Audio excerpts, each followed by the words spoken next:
Greetings, Word Horde. We're here with an exciting option for you, a version of our podcast without any ads. That's right. No advertising interruptions, just the content you love, ready to go in your favorite podcast apps like Spotify and Apple Podcasts. It's another way to support the show, ensuring that we keep bringing you the word stories and language explorations that you love. Try it at waywardradio.org/ad-free. And it's affordable. For just a small subscription fee, you can enjoy A Way with Words uninterrupted, except by us. Plus, it makes a great gift. Know somebody who loves language as much as you do? Give them the gift of words. Easy to sign up, easy to enjoy. It's the same A Way with Words, just streamlined for your listening pleasure.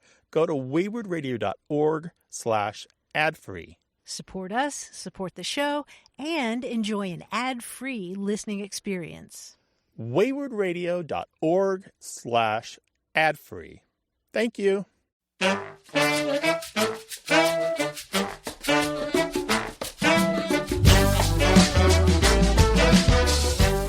Welcome to another mini podcast of A Way with Words. I'm Martha Barnett. My co-host, Grant Barrett, is off at the zoo. He said something about going over there to look for part-time work teaching English as a second language to parrots. Anyway, speaking of learning to talk, I'm always curious about the stories of how a person falls in love with language. And I wanted to share with you one of mine. My story goes all the way back to the foothills of western North Carolina. My dad, Henley Barnett, was born there in a one-room log cabin at the foot of Sugarloaf Mountain. My father's people were hillbillies, and each year my parents would take me from our home in Louisville, Kentucky, to pay him a visit. So every summer, I'd hear all these relatives of mine using words and phrases I'd never heard before. They say things like, "I reckon," and "over yonder," and "he was a-goin' to church."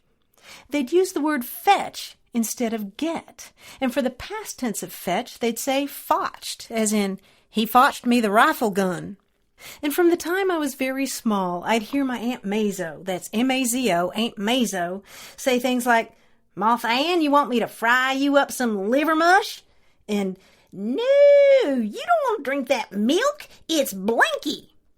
Blinky, I wondered. The milk is blinky? Why did Aunt Mazo say it was blinky? Well, it turns out that in that part of the country, milk that's blinky is milk that's gone sour. It's an idea that may derive from the folk tradition that sour milk is the result of witchcraft, specifically the evil eye. And of course, then there's the fact that if you're unlucky enough to sip sour milk, you're going to wince and blink a lot. So imagine what it was like for me, this little budding word nerd, to be immersed each summer in this whole new way of speaking, to hear my own relatives speaking a kind of English, but not the one that I knew. I'm reminded of all this whenever I browse through one of my all-time favorite reference books. It's the Dictionary of Smoky Mountain English, edited by Michael B. Montgomery and Joseph S. Hall. Now, this is a scholarly work, but it's very accessible, and it gives you a whiff of the poetry that is Southern Appalachian English. Now, notice I said Southern Appalachian, which is the way you pronounce it in that part of the country. If you flip through this magnificent volume, you'll find a whole passel, that's another word my dad used to use, a whole passel of delicious expressions like blue snow, brag dog, and chatterack. You'll discover that a cackleberry is simply an egg. You gotta love that, going out to the hen house to gather cackleberries. And you'll learn that a clodbuster is simply a heavy rain, also known, of course, as a frog strangler or a gully washer. And get this, I was thrilled recently to find out that you can read excerpts of the Dictionary of Smoky Mountain English online at Michael Montgomery's website.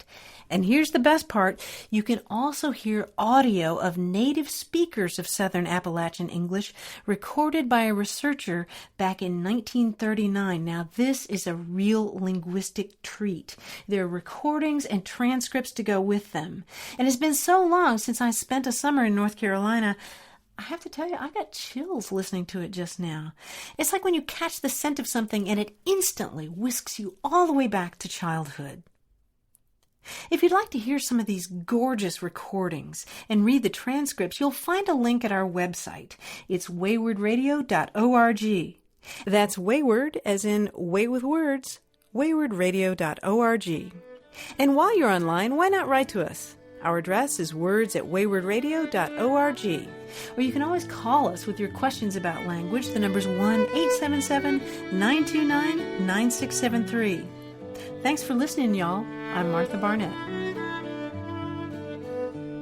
Support for A Way with Words comes from ThinkMap, maker of the Visual Thesaurus, an interactive dictionary and thesaurus. The Visual Thesaurus brings language to life. Learn more at visualthesaurus.com.